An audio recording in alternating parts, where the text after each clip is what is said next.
Hello my friends, and welcome to a fun book haul video, which includes all the books that I got in December and, well, since my last book haul, December and January. Some Christmas presents. I'm excited about it. Before we get into it, I am scared to say this out loud. I am thinking about going on a book buying ban for a few months. Oof. Do I really want to do that? Do I really want to say it so that I have to do it? With the exception, I'm in a couple book clubs, like my indie book club, and then I have an in-person book club where I might need to buy a book or two in the next few months. But I'm thinking of going on a book buying ban until my birthday in May. Partially because I'd like to get a bunch of books for my birthday, and I think that would be even more fun to get a bunch of books after I haven't for a long time. I think that would increase the experience. I'm turning 40 in May, and so I just think it would be good to make it extra special by not buying books for a bit and then buying a few. I think that'd be fun. I'm just not sure about the months in between there, how fun that would be, but that is currently my plan. There may be a few exceptions, but I'm gonna give it a try. And let's just dive into all the books here. I am going to share the ones that I was given first, because I always like to thank the people that gifted me books. That's fun. I appreciate all the books, especially when people obviously it can be hard to know which books I already have, and people are willing to give me books. That's fun. So one of them, I actually shared this one in my December book haul, but I got a copy from the author. I got Crown of Beauty and Anarchy by Aurora Bell. This is a fairy tale retelling. Now, which fairy tales? It's Snow White, the classic fairy tale Snow White and the Dangerous Court of Queen Matilda from the 12th century. So yeah, this was given to me by the author. It has a dust jacket, it's a hardcover, and then the hardcover, I just love the feel of it. It's got like a bit of a linen look to it, but it's not actually linen. Very beautiful. It's signed, and then she also sent a couple of stickers, some tea, some bookmarks. So that's really fun. And we will be reading Crown of Beauty and Anarchy in February, right? Yeah, I think that's the February Indie Book Club pick. And so we're following Princess, is there a pronunciation guide? Ira, maybe? A White, has only ever wanted to know and feel the love of a mother and the protection of her father. Instead, she has had to endure the harsh hand of her stepmother, Queen Amara, who seems bent on openly despising Ira? What did I say her name was? I'm not even sure. And sheltering her away from the duties of one day becoming Queen of Whiteshire. Suddenly, Ira is thrust out of her kingdom by her father, with only his signet ring and her book of prayers in hand. Left to experience the dangers of life outside the safety of her castle walls, she begins to hear rumors of her father's death. Not sure if it's true, she grieves both the possibility of her soon-to-be heirdom and the potential loss of her papa. Yeah, so I'm looking forward to this. I will be reading this book in February. Now I just have to pick, am I going to read it in my hardcover format or my paperback format? Excited to read that. Then every Christmas, Charlene, who has a booktube channel, and I will leave it linked, Coffee and a Book, she always sends me a Christmas present, so that's fun. This year she sent me Suit and Slipper by Kate Stradling. This is our book, did she say? I don't remember. This is the Indie Book Club book. I want to say like August maybe, and it's a super short one. If you want to join in and don't want a lot of commitment, it's 137 pages. And I think this is a Cinderella retelling, if I remember correctly, and the title seems to, oh, it says right there. Yep, Cinderella, which is my favorite fairy tale. So it's my favorite one to read retellings of. Eugenie lives in isolation on her father's estate with only her elegant stepmother and two stepsisters for company. When the crown of Jacondria announces a series of royal masquerades, she yearns to go. However, her stepsister's fortunes hinge on them finding wealthy husbands, and Eugenie doesn't want to interfere with their odds. Enter a mischievous fairy who has other plans. I really enjoy the books I've read by Kate Stradling, and this one's a Cinderella retelling, so I have high expectations. So I'll be reading this one later in the year. And then Charlene always sends us a game to do with the family. This is an escape the room puzzle adventures. This is The Secret of the Scientist. I haven't even opened it yet, but it looks like a lot of fun. We've always had a ton of fun doing the games that she's sent before. Somewhere at the edge of town, an alarm has been ringing incessantly at an old mansion. As a rookie community police officer, you have been instructed to go and investigate. At the mansion, you discover the body of a murdered woman, and soon you are forced to face another shocking fact. The front door, as well as all the doors for that matter, cannot be opened from the inside. You are locked inside this obscure mansion with a corpse and no door handles.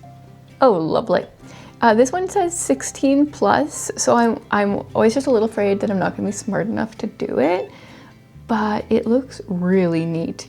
I'm hoping to do a week of vlogs sometime in January, in the next week or two, I guess. And I think it would be fun for us to at least start this during that. It says playtime is about 150 minutes, so I don't think it will be a one sit down time to do, but looking forward to that.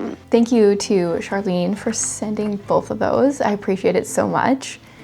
And then I was part of a Christmas gift exchange with a bunch of booktubers, and I had wanted to share an unboxing of the book that I got, but I was just too excited to wait. I was sick when it arrived, and then life was just chaotic. So I will share it with you. I got Suspended in the Stars by E.A. Hendricks, and it was a secret exchange, but Elma from Elma's Book Journey had me, and we are reading this one in the summer maybe for the Indie Book Club. I can't remember, once again, when exactly, but it's another book that I know I will be reading later this year. And this is the first book in a science fiction trilogy. I think it's a trilogy. It says, a girl in hiding, a boy on the run, the fate of the galaxy between them. When Tally is forced to hide rogue soldier Renner, her life isn't the only thing threatened. Living as the famed soaring staress on the circus spaceship Midway masks her true identity, but Renner's very presence threatens to draw unwanted attention. Oh, that's right, there's space, but then there's a circus as well. I forgot about that. As a former royal guard, Renner holds secrets of his own. I'm very excited to read this book. E.A. Hendricks, she does a lot of art as well. She does book covers for Enclave often, and I'm pretty sure actually, didn't she? I think she did the cover for Aurora. Let me double check. Yeah, she did. So it's gonna be fun to finally read one of her books, because I've read a lot of books that she has done the covers for. And then we've got a galaxy map here, which looks really cool. And she does one of the things that I really enjoy, and it looks like the first page of each chapter is black with some stars, which totally goes well with a space book. Yeah, I'm excited to read this. I haven't read much, but it kind of gives me vibes of Recorder by Kathy McCrum, which I really enjoyed a few years ago. So yeah, that will be later this year as well. Let's keep going with the gifts. I got this book because I commented on a Facebook post. It is, my stack is gonna fall over. It's Sermon Notes and Prayer Journal by Desiree Talbert. And I shared her Psalms and Proverbs books in November, I think, and I had a prayer journal by her. I know her through a Ministry Wife group here locally, so Ministry Wives group. Yeah, so I'm excited. It's got space for your sermon notes, and then it's more on the top, some reflection questions, We've got the back has a section on prayers, the prayer requests, and then the answers to the prayers. And then in the very back, she has some different resources like Bible reading plans and stuff like that. So I started it on Sunday because it was our first Sunday in a new sermon series. And it was really cool because she actually came to our first service in our new building, first official service. Ooh, and then this one's a beautiful book I was gifted by a friend, Ruth Chow Simmons, The Way of the Wildflower, Gospel Meditations to Unburden Your Anxious Soul. I have Ruth Chow Simmons' Advent book, Emmanuel. I love it. She is an artist, so her books, in addition to being like deep and wonderfully written, just have so much beautiful watercolor art throughout. My kids are watching a movie and there was just some wicked laughter from a child. Hopefully that didn't come through, but anyway, yeah, it's just gorgeous. So I think this is 30 days. So there's 4 parts to it, 5 parts. The way of dependency, the way of freedom, the way of resilience, the way of the unhurried, and the way of belovedness. You can rest, you can be free, you can live in the way of the wildflower. Learn what it means to live freely and release your burdens to the Lord through these 30 gospel meditations, adorned with stunning original botanical paintings by author and artist Ruth Chow Simmons. If you're wrestling with your past, struggling in your present, or fearful for your future, pause and be still. Consider how the wildflowers grow. Remember that the God who cares for them cares for you too, and let your anxious soul find rest in Him. Yeah, so just gorgeous. Can't wait to read that. And then I did share this in a Christmas vlog, but I went to a Christmas party and we had a book exchange, and I got this Puritan Treasures for Today, The Blessed and Boundless God by George Swinnock. So I'm guessing he was a Puritan. He was an English Puritan known for his vivid illustrations of biblical truth. His complete works have been reprinted in 5 volumes. He was born in 1627 and died in 1673. So this is just a tiny little book, 170 pages, but it's very short. And I think it will pack a punch. I've heard good things. Someone commented on the vlog where I got this and said they really like it. And then also I've heard really good things about this series, the Puritan Treasures for Today series. So I'll have to keep my eye out for more of them. Then I got a couple books from my parents. This one I've had my eye on ever since it came out, I think. When did it come out? Oh, 2021. No, I've definitely had my eye on it for like 2 years. It's I'm Praying for You by Nancy Guthrie. It's 40 days of praying the Bible for someone who is suffering. And I think this will be really good. So how it's set up is you have, I don't know if they go in order. I haven't like looked into it too deeply because once I get books, I put them on a pile to show you guys and then I haven't looked at it. So like chapter 1 here, or prayer 1 or whatever it is says, I'm praying that the work of God will be displayed in your life. And it's got a verse and then possibly a little devotional thing here and then a prayer. And then it's got a QR code. And I think, where's my phone? Let's try this. I think that it brings up, it says using the QR code at the end of each prayer, you'll also be able to load and send a personal text message to the person you're praying for.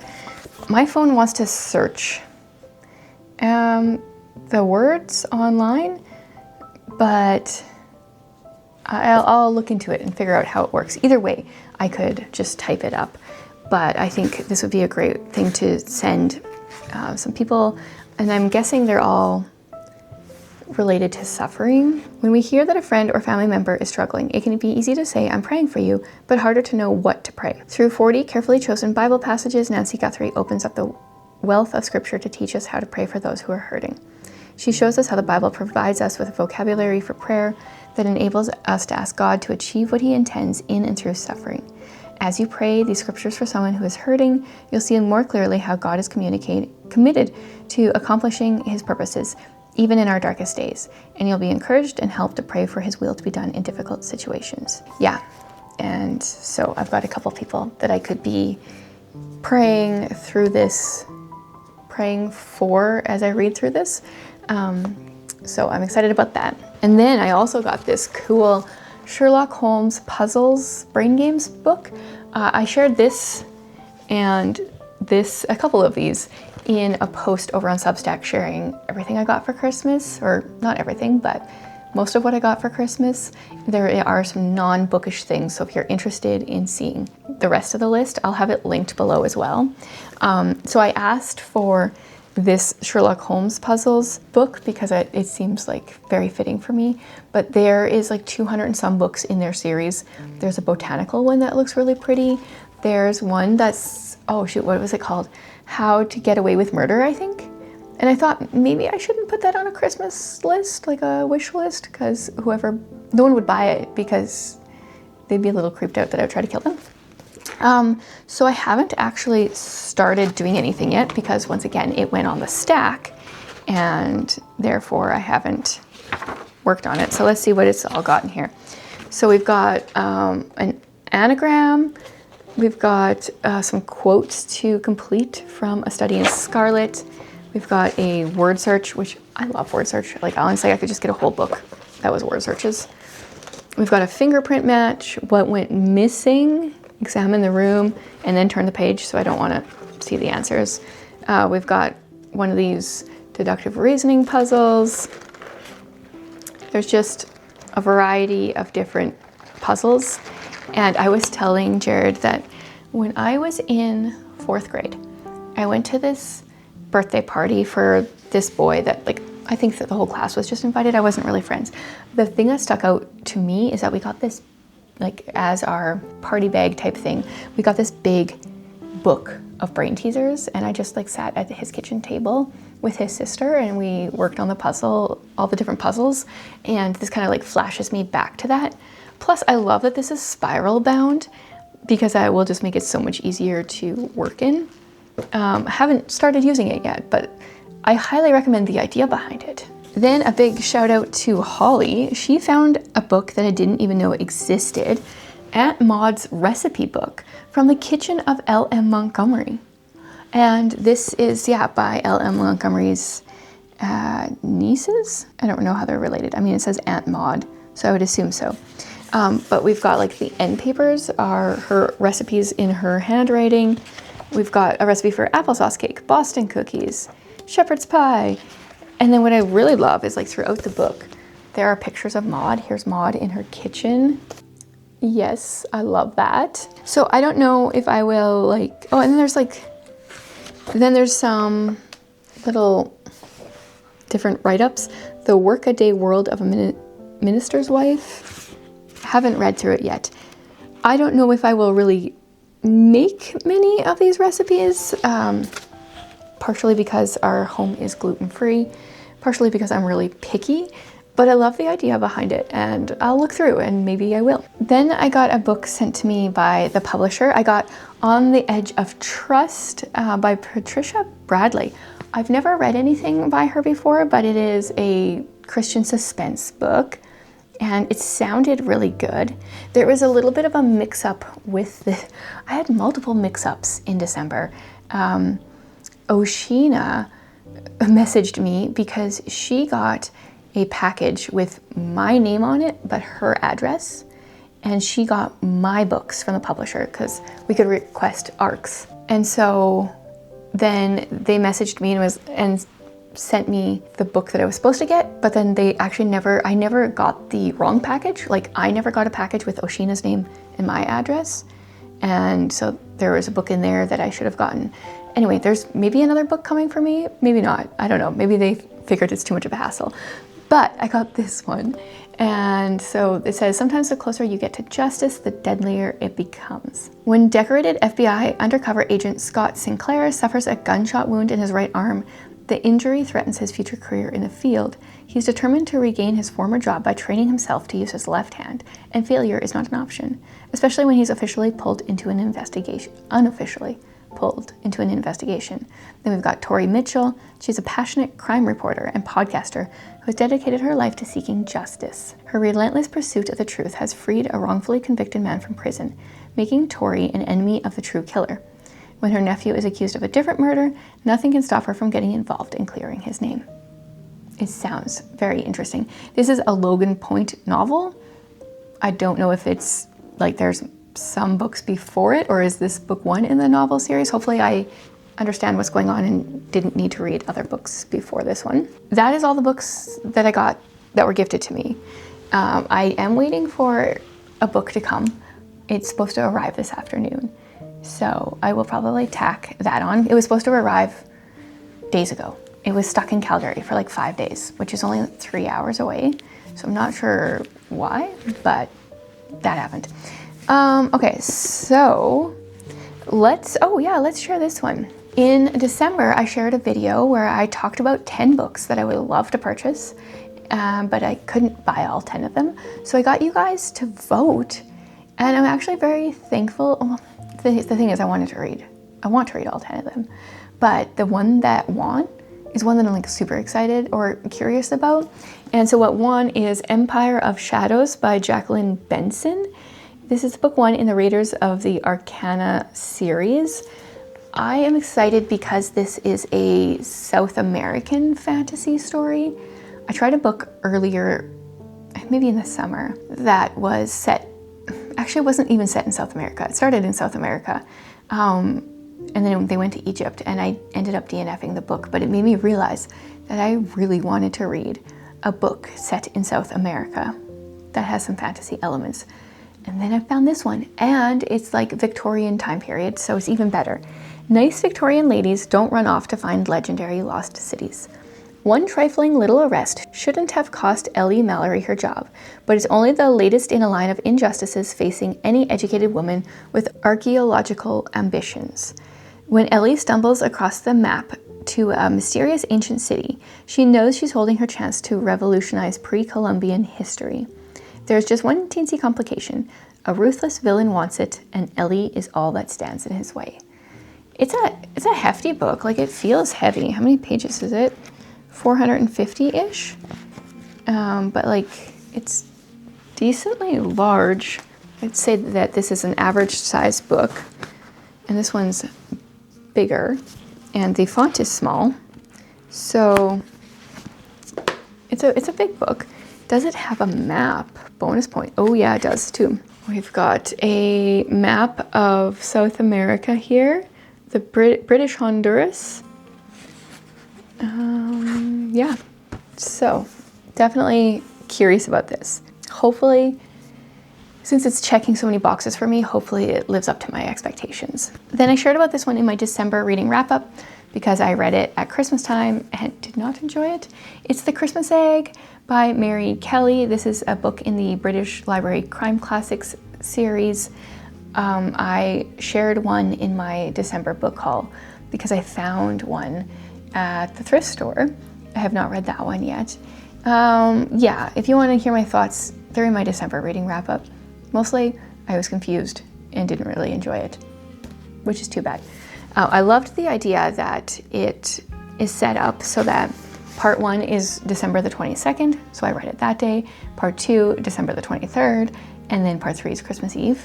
Loved the idea behind it, but mostly just confused. Then I got another one in the British Library Crime Classics series, so hopefully I like this one more, especially since it's thicker. It's The White Priory Murders, A Mystery for Christmas. And I didn't read this one at Christmas time because it was significantly thicker. So I was like, oh, I'll read the short one first. So, oh, and does this one have bigger font? They're about the same. What is this one about? James Bennett has been invited to stay at White Priory for Christmas among the retinue of the glamorous Hollywood actress Marcia Tate. Her producer, her lover, the playwright for her next hit, and her agent are all here, all soon to become suspects when Tate is found murdered on a cold December morning in the Lakeside Pavilion. Okay, this one sounds like a whodunit, so this sounds interesting to me. Only the footprints of her discoverer disturbed the snow that fell overnight, and that stopped just shortly after Marcia was last seen alive. How did the murderer get in and out of the pavilion without leaving a trace? That one sounds better. Hopefully it's as good as it sounds. Then I got this book because I was looking on Book Outlet for books by this author. I actually just finished a book by her. It was the first book I finished in 2026, First Lie Wins. So I'll be talking about that in my January wrap up. But Book Outlet didn't have that one, but it had This Is Our Story. 5 went in, 4 came out. We all handled that gun. We all fired that gun. We all know that any one of us could go down for this if the other 3 decide that's what needs to happen. It is the secret that binds us. The clock is ticking. Okay, what happened here? No one knows what happened that morning at River Point. 5 boys went hunting, 4 came back. The boys won't say who fired the shot that killed their friend Grant.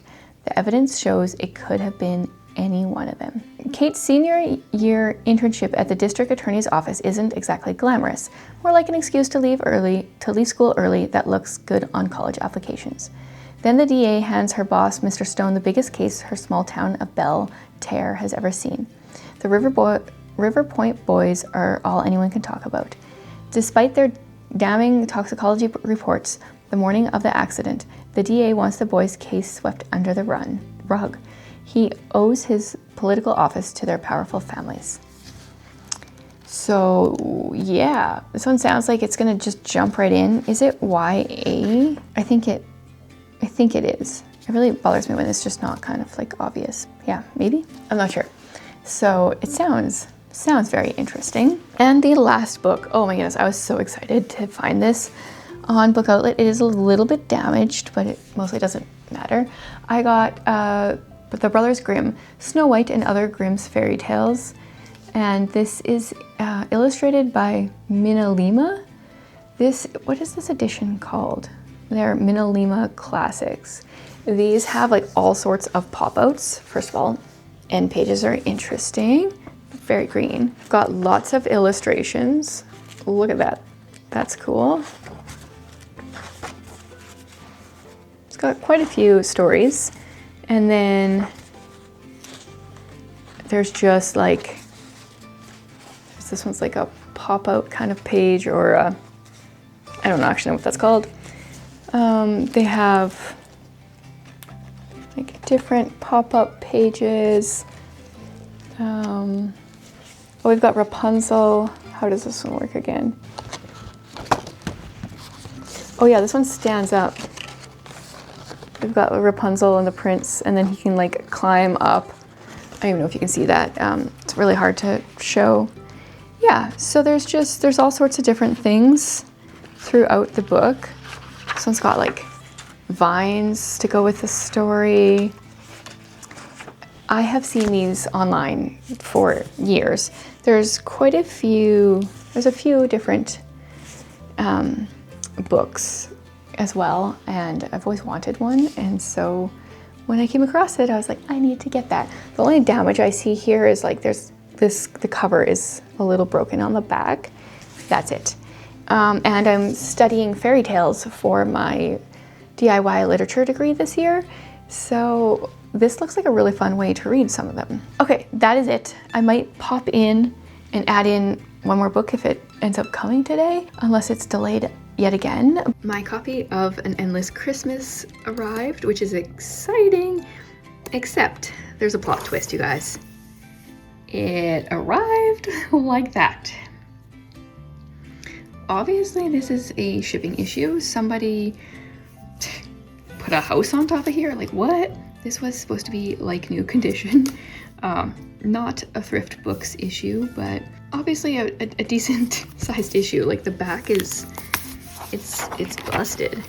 But you can tell that the pages were like, it was a new copy before this. I contacted Thrift Books. They're going to send me a replacement book, which is very nice. It's not their fault, but that is not really something that can be read very easily. Definitely not what I paid for, so I'm glad they're sending a new one. That's so epic. Like, that is so bad. Yeah, so there. Tacking this book on, but another copy will be coming. That may be my last book haul for a little while. If you guys feel sorry for me, send me books. I love that. No, I am looking forward to turning 40, and I think it would be fun to go on a little bit of a shopping spree afterwards. So I'm going to save my money so I can do so and buy some books. So thanks for joining me for the first book haul of the year, the last book haul for a little bit. And let me know, did you guys get some books for Christmas or some bookish things? I would love to hear it.